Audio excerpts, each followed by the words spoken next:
As Russia launches a full-scale war against Ukraine, the United States issues sanctions and beefs up its NATO forces. President Vladimir Putin threatening severe consequences for any nation that gets involved in this conflict, reminding the world that Russia is a nuclear power posing a threat to American security. And joining us now, former U.S. Secretary of Homeland Security and former General Counsel to the Department of Defense, Jeh Johnson. Thanks so much for being with us this morning. Thanks for having me. As we see all of this unfold, we just mentioned what President Putin said, that any nation getting involved will see consequences like never before. For us as a country and for President Biden to keep imposing more sanctions, is that getting involved? Does that warrant a response from Putin for something that we have to worry about here?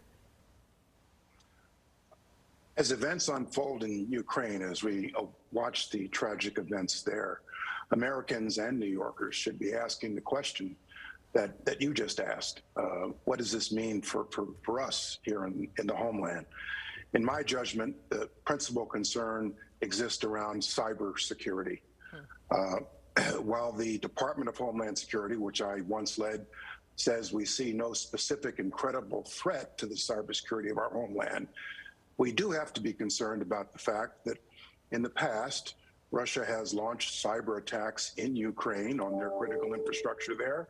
And in fact, Russia has launched attacks here in the United States through the solar winds attack 2 years ago, for example, which affected a number of government agencies and those in the private sector. So at this moment, particularly in financial services, a lot of which is here in the New York area, we have to be extra vigilant.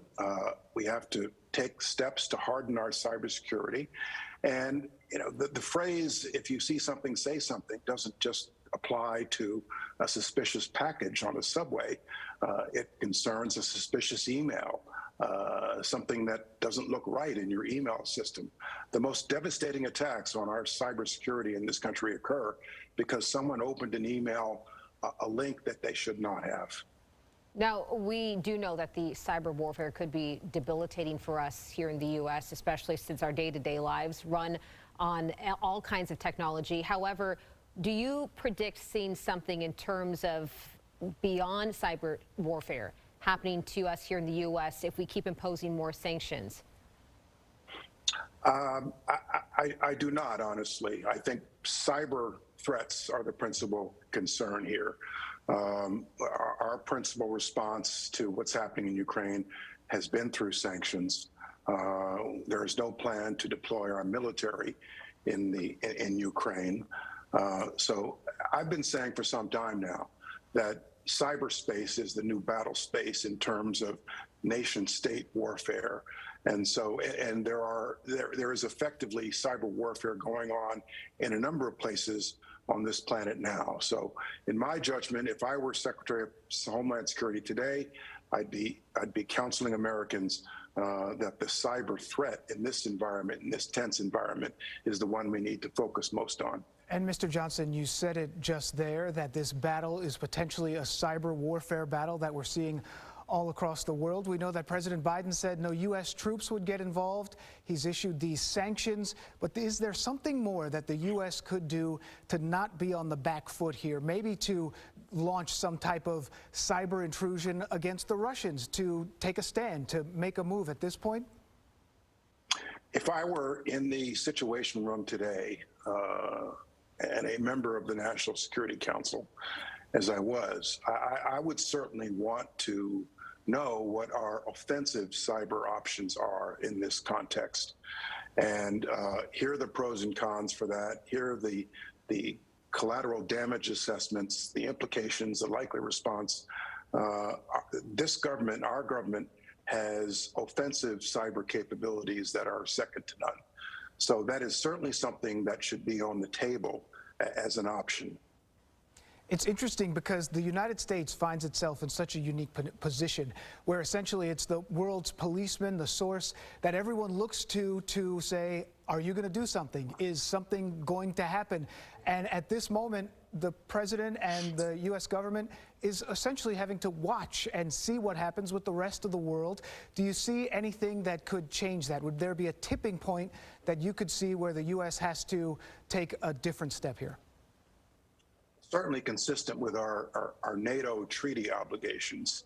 If Putin, the Russians, attack a member of NATO, Poland or any place in Central or Western Europe, for example, that's in NATO, we are required to respond militarily. And the Biden administration has been sending troops to NATO countries to harden the security there, to support the security there.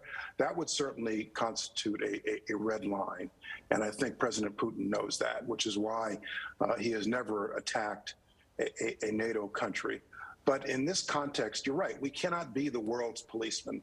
And very often we have to relearn lessons of the past.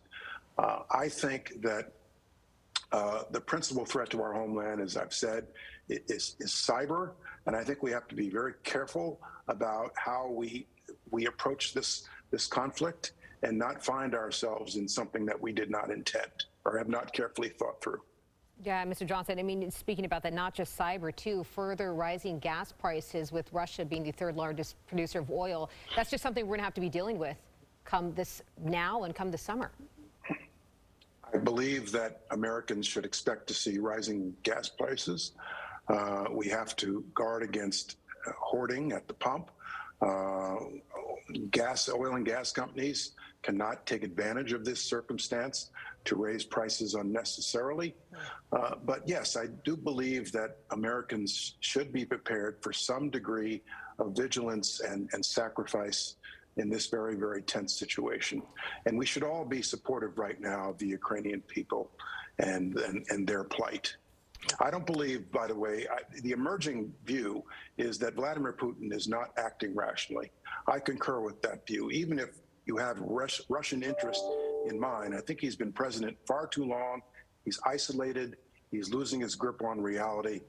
And it's hard to understand exactly what his end game is. He's not going to be able to get 44 million people in Ukraine to just simply bend to his will, even if he is able to topple the existing Ukrainian government. Well, we certainly do appreciate your insight. Former U.S. Secretary of Homeland Security Jay Johnson, thanks so much for being with us this morning. Thank you.